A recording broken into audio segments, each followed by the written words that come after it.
Қайырлы күн достар, бүгін біздерде көркем жазу сабағының 5-ші сабағы. Біздер бүгін Г әрпімен танысатын боламыз. Г әрпінде қанша элемент бар және де оның жазылу үлгісін көретін боламыз. Бүгін мен бірнеше сөздерді мысалға алдым. Осылай күннен күнге сабағымызда мысалдар көбейе береді. Бұл біздердің көркем жазуымызды әрі қарай жақсартуымыз үшін өте керек болып табылады. Олай болса сабағымызды бастайық. Бірінші Г әрпі. Біздерде Г әрпі бірінші және екінші элементтен тұрады. Бізде бірінші таяқшасын жасаймыз Г әрпін үлкен және де оның жоғары жағындағы басты бөлігін жасайтын боламыз. Так, енді бастайық. Мұнда бір үлгі көрсеттім, осыны қазір жазып көрсетемін. Біздерде клетканы санап жасасаңыздар болады, немесе өз қалауларыңызша жаза берсеңіздер болады, бірақ та жазылу элементіне назар аударыңыздар, ма? Дәл осылай. Бірінші элементін жасаймыз, сосын екінші элемент.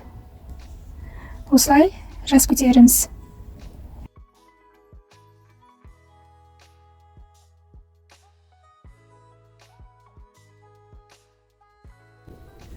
Барынша бірдей әдемі жазуға тырысыңыздар, ма?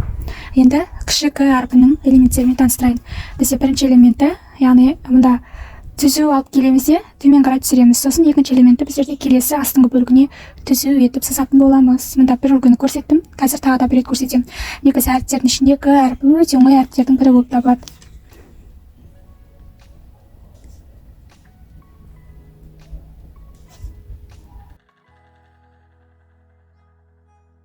Так, бізде кіші Г әрпін жазып біттік. Енді біздерде гүл, гүлнұр, егін, өнеге, дәрігер, ертегі және егіз деген сөздерді мысалға алған болатынмын. Осы мысалдарды жазып көрсетемін. Ал сіздер болса, мысалдағы сөздердің, яғни Г әрпі сөздің басында келсе қалай жазылады, ортасында келсе қалай жазылады, сол жаңа байланысуына назар аударып отырыңыздар, ма? Гүл әрпін жазамыз, гүл сөзін жазамыз. Бізде Г әрпі сөздің басында келсе, осылай жалған кете береді, өте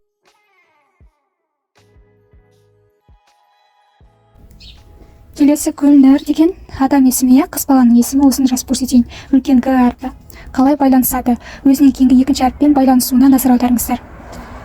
Біздерде көбіне жазатын кезде жапсырып жазып қояды әріптерді бір-біріне, байланысуына назар аудармайды, сондықтан мұқият болыңыздар.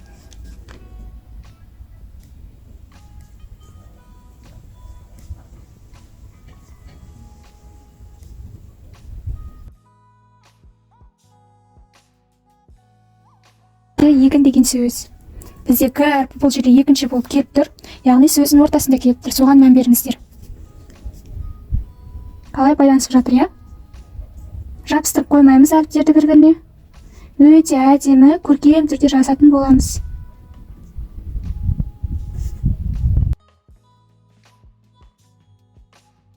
Неге сөзі бізде бұл жерде де Г әрпі ортаңғы бөлікте тұр, байланысуына мән беріңіздер.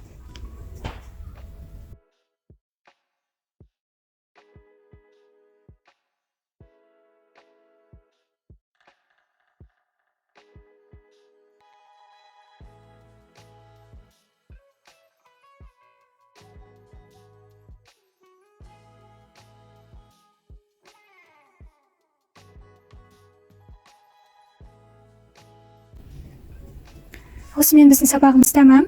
Менен бірге сабақты соңына дейін көргендеріңізге рахмет.